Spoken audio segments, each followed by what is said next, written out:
Hi guys, this is Mohit from Indian iOS Guru and welcome to our 8th video on learning to build iOS apps with Swift. So today we're going to be talking all about closures. So closures are self-contained blocks of code that can be passed around as objects in code. So to make things simpler to understand, think of closures as nameless functions. Closures in Swift can capture and retain references to objects, constants, and variables from the context in which they are defined. And the memory management for capturing the references is automatically handled for you. In fact, all functions in Swift are special types of closures. Functions are nothing but named closures and may or may not capture values from the surroundings. So the standard library in Swift has a sorted function which takes in two parameters. One is an array that needs to be sorted, and the other is a closure or an inline function that specifies the rules for sorting. So let's create an array first. So have marks is equal to, and I can say 50.5, 72.0, 88.5, 34.5, and 93.0. So as you can see, this is an array of doubles, and so when we call the sorted function for this marks array, the closure that we pass in is expected to be of a type, and this type is that it accepts two doubles and returns a bool. So let's look at the different possible ways to sort this array. So the first possible way is to create a function directly, since functions are nothing but special kinds of closures. So we can create the function and pass it to the sorted function. So let's create a function called func descending, and it takes in a double, takes in another double, and it must return a bool. And all this function does is return whether A is greater than B.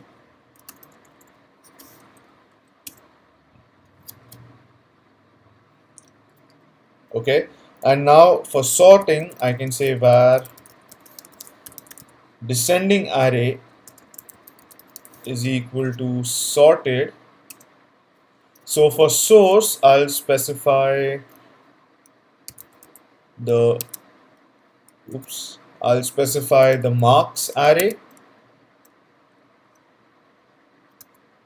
and here I'll specify the descending function that we have just created without the parameters.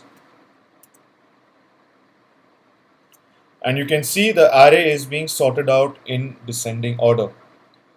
So another way to achieve this is with the inline closure expression syntax. So I could say descending array is equal to sorted, pass in the marks, and I just double click, and here I can specify that it has two parameters of type double,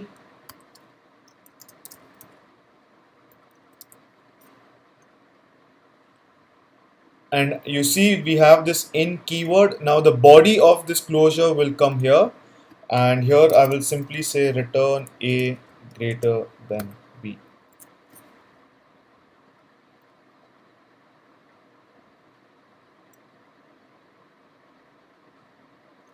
Okay, and you can see it seems it had to do the calculation 8 times for it to work.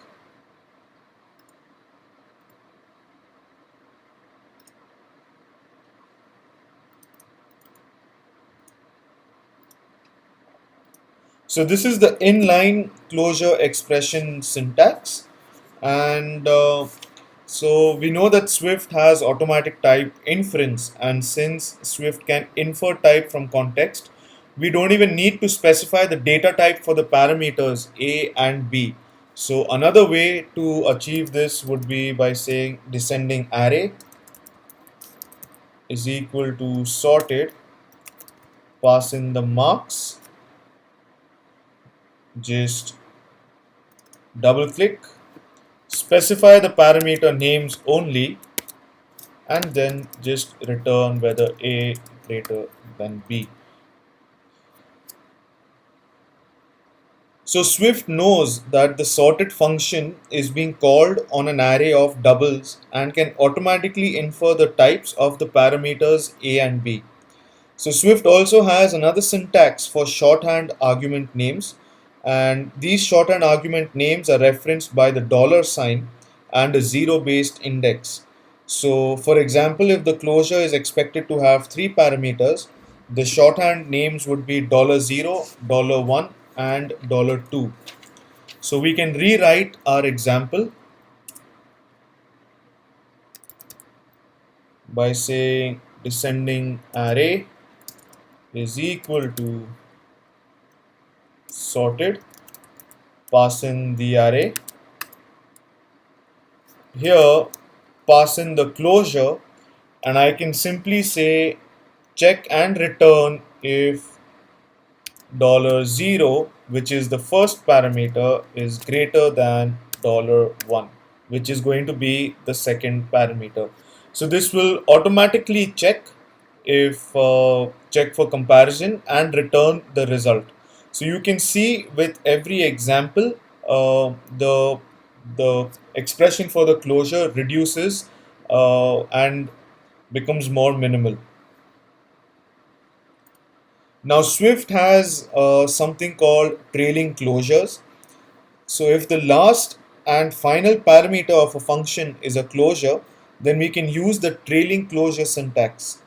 A trailing closure will be written outside the closing parenthesis of the function to which it belongs. So for example, I have a function, let's call this function do something with closures. This function is going to take an int, it's going to take a double, and it will take a closure whose type will be takes in nothing and returns nothing. And in this function we'll do something. Alright, so the traditional way of calling this function would be, let me make some space. So the traditional way of calling this function would be like this: do something with closures, pass in the parameters to 3.14, and just double click, and here I can say do something in the closure. Okay, so now with the trailing closure syntax, we can call this function with the following syntax. We can say do something with closures, pass in the parameters required. We can close the parenthesis, open and close curly braces, and put the closure code in here. So since this function has a closure which is the last parameter, we can use this trailing closure syntax to put the closure code outside the closing parenthesis. Also, it's important to note that closures in Swift are reference types and are passed by reference. So for example, if two variables are assigned a closure, then both of them would be referencing the same closure. So this brings us to the end of our 8th video.